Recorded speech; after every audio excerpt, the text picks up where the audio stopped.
how you reached at this point and how you have thought to start. I would leave the comfort and security of academia and co-found Vori Health. Can you define that how it is helping virtually? Because this is, I think, the doctor environment in the medical environment, this is a little bit different. They do virtual home physical therapy. We have a sensorless motion tracking platform. So, what are the initial challenges that came to you and which you have solved? There are always challenges, but we've been very fortunate. So, what keeps you motivated through these challenges and the change which you are making in the healthcare industry? The results that our patients see.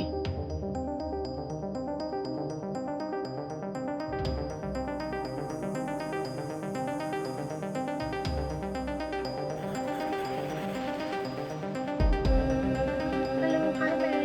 Hello. Thank you so much for joining me today. So I'm very excited. I will start with you to understand your journey and tell us about how you reached at this point and how you have thought to start a company. I'm an orthopedic surgeon, spent the majority of my career in the Mayo Clinic system. I trained at Mayo Clinic Rochester for my residency and fellowship and went on staff at Mayo Clinic Florida. I was the chair of the orthopedic department there. I had lots of leadership roles at Mayo. I retired from Mayo in 2015 when I was recruited to Yale to build an integrated musculoskeletal center. And I worked on that for about 5.5 years or so, and then decided I would leave the comfort and security of academia and co-found Vori Health, which is my startup company, with Dr. Ryan Grant, who's a spine neurosurgeon. And the reason why we decided to do this was because we knew that fixing the issues that are so prevalent, particularly around musculoskeletal care, which means orthopedic and spine care, were going to be very difficult, if not impossible, in the current healthcare system in the United States. And the reason for that is because healthcare systems here in the States generate their financial margin from elective surgeries, so lots of orthopedic surgeries and spine surgeries, advanced imaging like MRIs, and procedures. And so if you are embarking on a system, a new way of delivering care that's going to decrease inappropriate surgeries, inappropriate imaging and procedures, then that's going to negatively impact their financial bottom line. So hospitals and healthcare systems, at least in the US, are kind of trapped in that classic Clay Christensen innovator's dilemma where they can't innovate and transform a model of care delivery because they can't afford to because of the way the finances are structured. So we went off and founded Vori Health, which is a nationwide virtual first musculoskeletal medical practice with a much more holistic approach to patients. So our patients come to us, they get a care team. So a non-surgeon, musculoskeletal expert physician, a physical therapist, a health coach, a registered dietitian if needed. And so we create a care plan to focus on helping them improve with good non-surgical care. Now, Ryan and I are both surgeons. We're not anti-surgery. We know that surgery is the right treatment for some patients, but we also know that there are a lot of patients having surgery that shouldn't have it. And so we want patients to get the right care and basically to have good non-surgical care in non-emergency situations to decrease the risk of them having inappropriate surgical care. So that's it in a nutshell. This is very, very impressive because, specifically, very less people think about this from this perspective, and especially the surgeons, because obviously there are some down effects after surgeries also. And if that can be cured without surgery, so that's the best treatment, I think. Yeah. So this is what I have understood it, right? Yes. So, as per great. So you mentioned it's a virtual. So can you define that how it is helping virtually?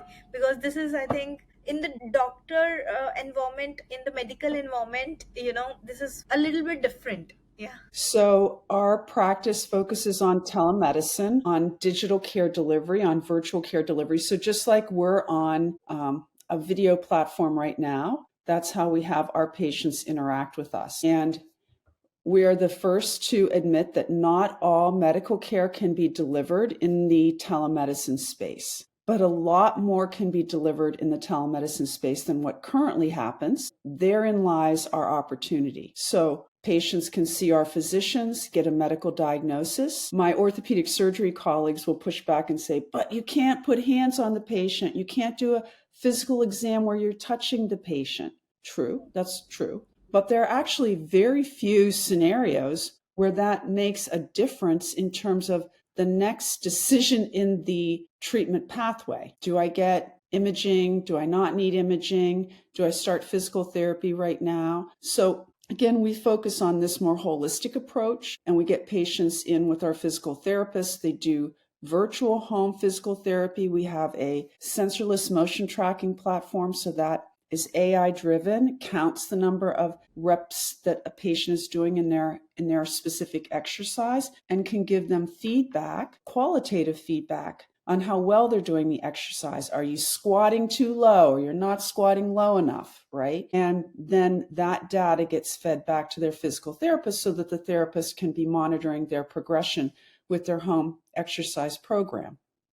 So patients find this incredibly convenient because it takes so much less time. And even retired people can be busy. Seniors in the States can be busy. And it's also, I think, our approach that we look at patients from a more holistic lens. So patients come to see us and we want to know what matters to them, not just what is the matter with them. So for example, if you came to see us because you had knee pain, well, why does that matter to you?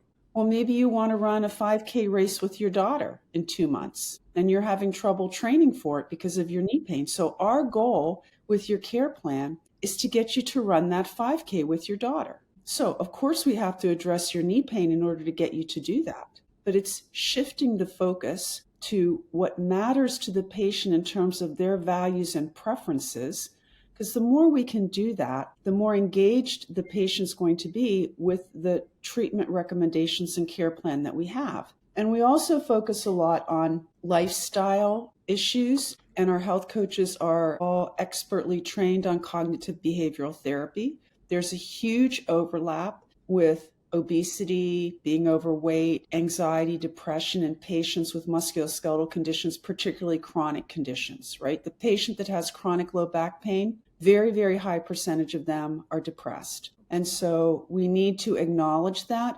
We need to support them. We need to help them develop, right, their own skills to help address this. And we need to focus on some of the other behavior changes that will help them improve in the non-surgical realm, specifically things like an anti-inflammatory diet and improving the quality of their sleep. If I took patients with low back pain and I did nothing but improve their sleep, their back pain would improve.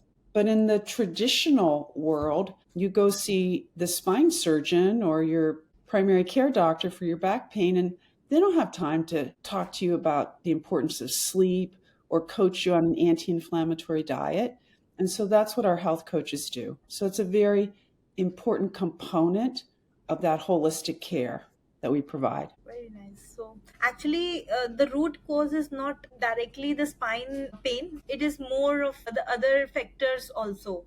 So that is why you focus on the holistic way so that you can improve on the orthopedic side as well.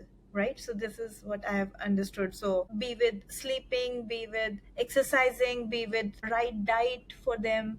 So these factors also influences. Yes. And the likelihood of getting better without surgery, right? Yes. Again, we know some patients still need surgery. We're not anti-surgery, we're just anti-inappropriate surgery. But we want to give patients their best chance at improving without surgery, because there is no surgery, Isha, that doesn't carry with it the risk of a complication to a patient. So there's no free lunch. You can't have surgery and not be subject to risks of infection, wound problems, blood clots, all kinds of things that are low. Like, these risks are low, but they're not zero. And probably more importantly, is the surgery going to really meet your expectations? And this is where we focus a lot on what's called shared decision making.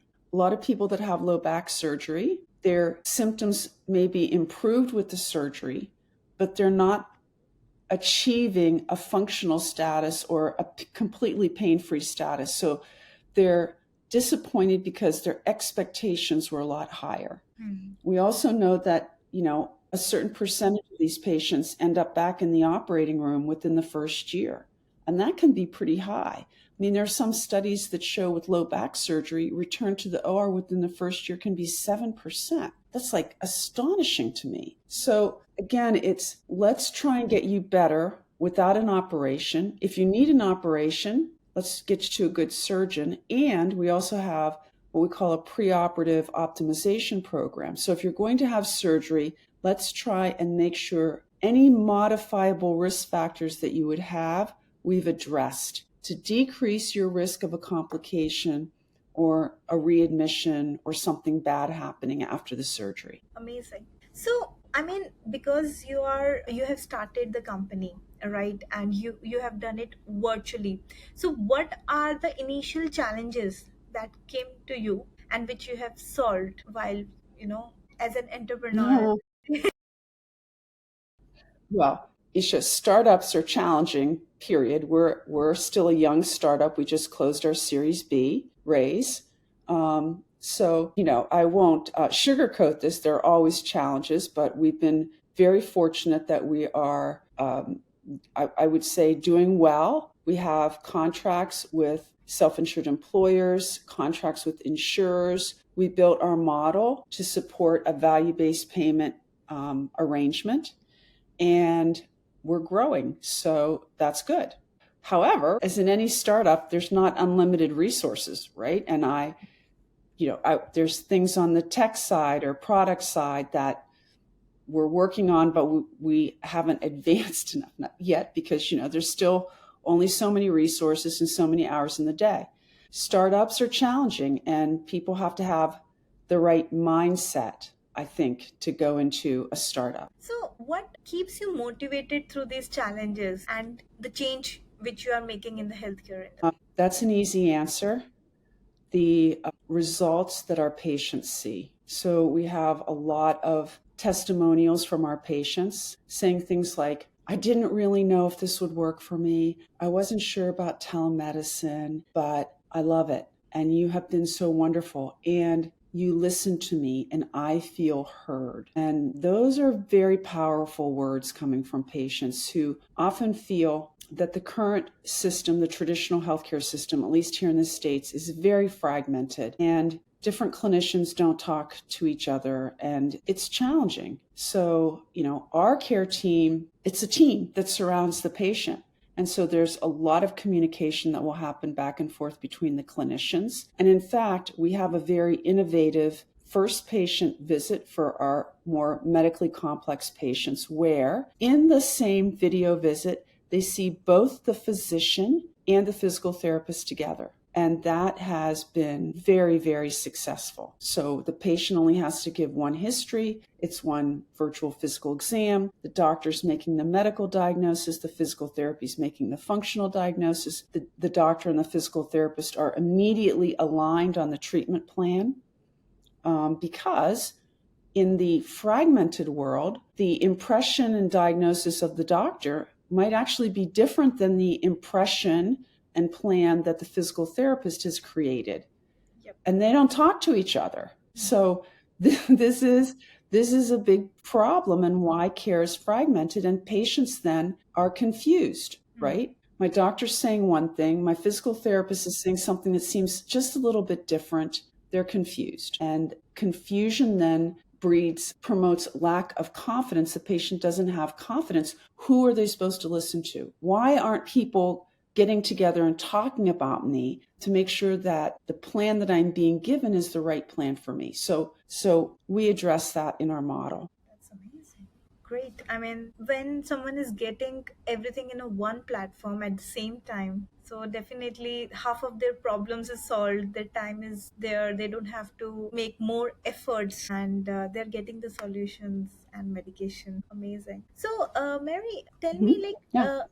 you have worked on the technology side of it as well, as because of which you have showcased so much value and you have got the funding. So what were the challenges when you were trying to raise a fund from the industry, right? So some of the challenges you want to discuss and how you have overcome those challenges. Well, I think that in early startups, with any startup, when you're going out and raising funds, you basically have a pitch deck, your idea, and who you are. And investors will invest because they believe in your story. They see that there's value in what you want to do, and they have confidence in your leadership that you can do it, because you don't have any data or results in the beginning. And so then as you go through additional funding cycles, right, that's when you have to start showing results. And we've been fortunate that with our Series B raise, we're able to show we're growing,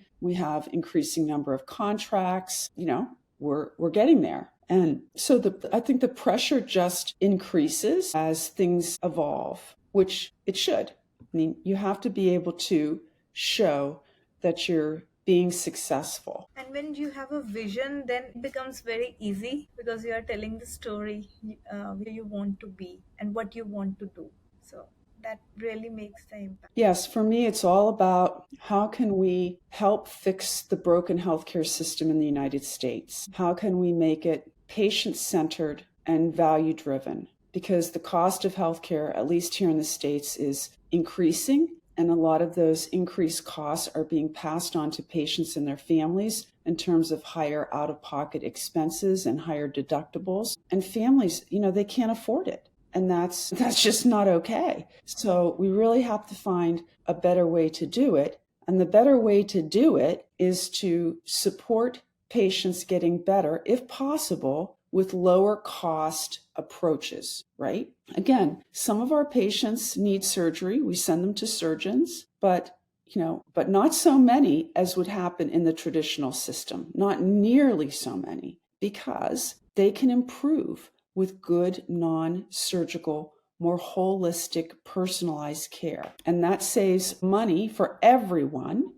and it decreases the risk to the patient, and it's basically helping them improve their overall health, because if we're going to get you to improve your diet and your sleep, that's going to impact all aspects of your health. And so, yeah, it's very rewarding work. I think, my career has gone to this point. Everything I've done in the past has basically prepared me to be in this moment at this time to work on this challenging problem that I know we can improve, maybe solve, but at least significantly improve. Amazing.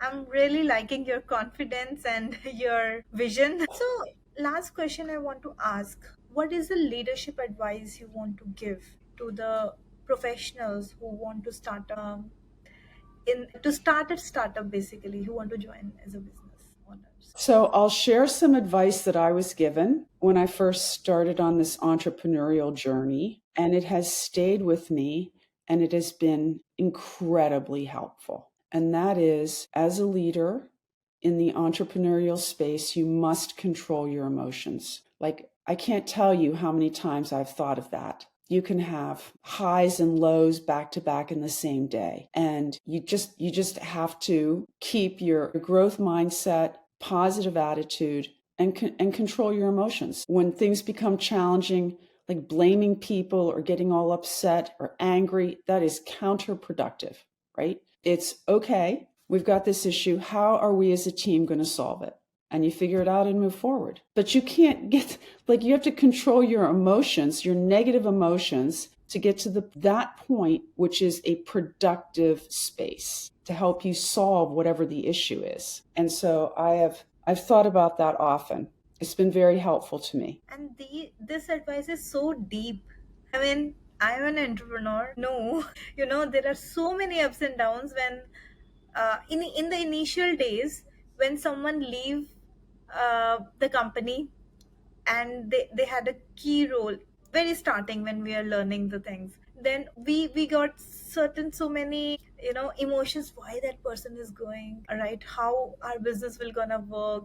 And slowly and steadily we have to balance out those emotions. We learn to balance that, how we should, that's fine, we have to build systems, we have to build processes, and eventually that comes to a level that, okay, that is a part and parcel of life. of an entrepreneur, that things will gonna come, things will gonna go, but we have to keep going. We have to keep the momentum high. Yeah. So anyway, that I hope that little thought, that advice that I was given might be helpful to others. So Definitely. thank you for asking me the question. Thank you so much for answering. All right, Mary, that was all I wanted to ask today, and really, really happy and very. You have shared the very insightful discussions, your thoughts, and everyone will gonna really like this. Well, I hope so. All right. Thank you. Have a wonderful day. Thank you.